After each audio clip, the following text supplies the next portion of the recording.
What's going on, everyone? Welcome back to another edition of Kickback with Chad and Ricky. We were inspired by Magic Johnson this morning to put our GM hats on. He gave us his top 5 players that he thinks could succeed in the 90s, in the MJ era specifically, and Magic being Magic, chose 5 of the top 8 superstars in the NBA. Yeah, because that's a fun segment to go through. Magic just naming off the best players today. That would be better back then. So me and Chad are going to switch it up. We built our teams that we think would survive in the 90s, 1 through 8 rosters. Didn't do all superstars. What's the fun in that? That would be Magic Johnson's thing. So, Chad, why don't you kick us off with your roster that would compete to dethrone the Chicago Bulls in the 90s? All right, at point guard, CP3, Chris Paul. That's the point guard I want running that vintage 90s pick and roll. And I would have loved to see that battle with John Stockton because we could probably finally put that debate to rest. I think CP3 might come on top of that. Should be. At shooting guard, Chris Middleton. Not a super sexy game, but a very 90s game. Really effective, shooting 41% from deep. And you're going to see a theme with my roster. I want length and strength at the wing. Shooting forward, the 3 spot, PJ Tucker. Just a strong 3-and-D wing. The role he plays for Houston is just super 90s, if you ask me. Power forward. The guy I want running that pick and pop with Chris Paul, LaMarcus Aldridge. He's Karl Malone without the sketchy pass, but on a serious note, that his shooting from the elbow, even 3-point range, Chris Paul, that is a deadly P&R duo. And at center, Bam Adebayo. Jimmy Butler calls him a no-nonsense hard worker, and you know if Jimmy Butler says that, it's true. I think watching him and Dennis Rodman battle for rebounds down low would be a treat. All right, now moving to the bench. Coming off the bench at guard, Avery Bradley, just a pesky defender that's going to get in the face of the guards, and he's also got a decent little shot from the outside, and he'd be great in that Ron Harper type role. Next, coming off the bench, Kyle Korver. Just put Kyle Korver in that Del Curry, Steve Kerr, Hugh Davis shooting type role. I think that would work pretty well. And then finally, lastly off the bench, Evan Turner. His game really never translated in the NBA the way he was a star at Ohio State, but I think he'd have a lot better chance of doing so if he was playing in the 90s. So there you have it. There's my 8.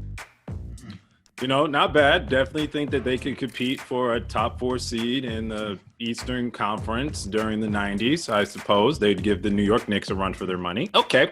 Moving on to the actual team that will take down the Chicago Bulls of the 90s. At starting point guard, we got Ben Simmons. That's right. We got a little young Oscar Robertson on his hands without all of the Kardashian distractions. He is uber talented. And hell, nobody's shooting outside from 3 in the 90s anyway. That fits Ben's game perfectly. So he's my starting point guard. At 2, you're bringing him off the bench. I'm starting Avery Bradley. That's a man who I've watched from close this year. He is tough-nosed. He's going to guard your primary ball handler. He's going to try to take them out the game. I need that from the beginning of jump. At my small forward, some people might find this one funny.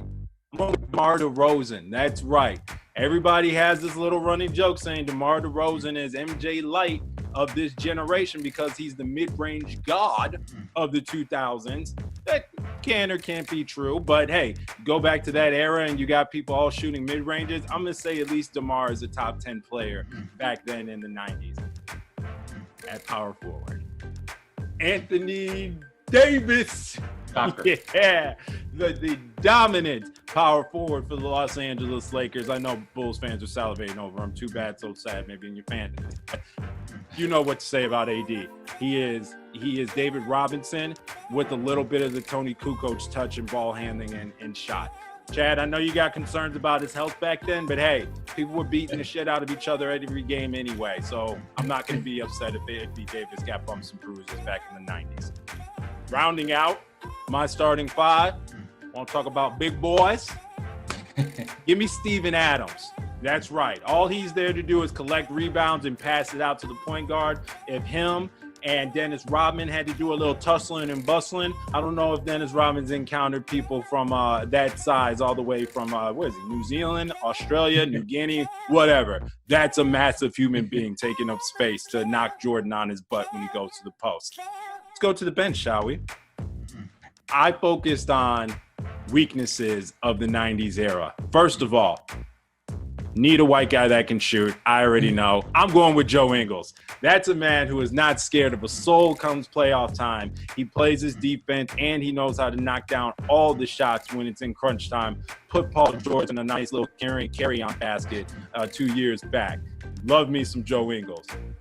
Second player coming off the bench, point guard, the Chicago God, Derrick Rose. There was no way in hell I'm not bringing him back to the 90s. Even Derrick Rose at this speed, blowing past all of your favorite point guards. Good luck, John Stockton. Good luck, B.J. Armstrong staying in front of Derrick Rose. And then finally, I need one more bad boy. Give me Markieff Morris. Actually, give me either of the Morris twins. They're just there solely to play good defense, rough up Michael Jordan when they get on him on assignment, and then knock down some corner threes when they're open. So I went with a nice little mix of talent and focusing on that generation's weaknesses. And I think we got a nice little roster. What y'all think? Let us know in the comments. We're moving closer to basketball happening.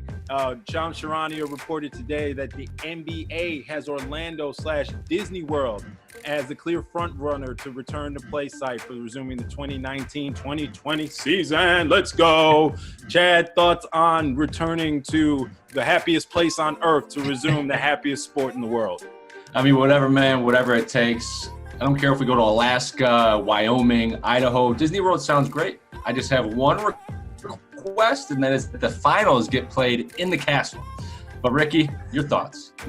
No, that'd be dope. I mean, Disney World makes so much sense. They already have Summer League down there and all that. And it's a private owned company, so they can insulate and not, and keep the public out if they wanted to. You can't lock down Vegas. Speaking of which, with Vegas, I've had sources, or I've heard rumblings that the NBA wasn't too pleased with Las Vegas leaking, or officials in Las Vegas leaking that the NBA was looking at them as a potential site. That came out Vegas first a couple of weeks before Disney World, but Disney World leaked too. I don't know if there's any truth to that. I just think it's kind of interesting about you hush your mouth and you stay quiet. There's some money in these streets for you, brother. That's for damn sure.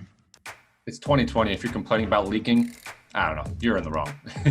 But anyways, something else I think got on your nerves here this afternoon, thanks to some comments by one Paul Pierce. Ricky, your thoughts on him calling LeBron not a top 5 player of all time? Where do you start? Where do you start with such an off-the-wall comment like that? Look, I get Paul Pierce. He competed against LeBron. He had success against LeBron too, although has a losing record all time against LeBron and a losing playoff record against LeBron.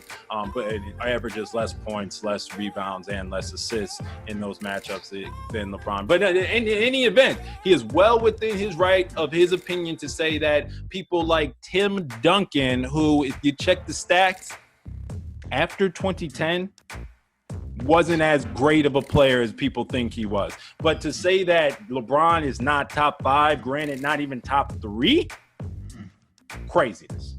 Absolute insanity. And this is why Paul Pierce gets made fun of as much as he does on the internet. And this is why ESPN is starting to turn into fake news.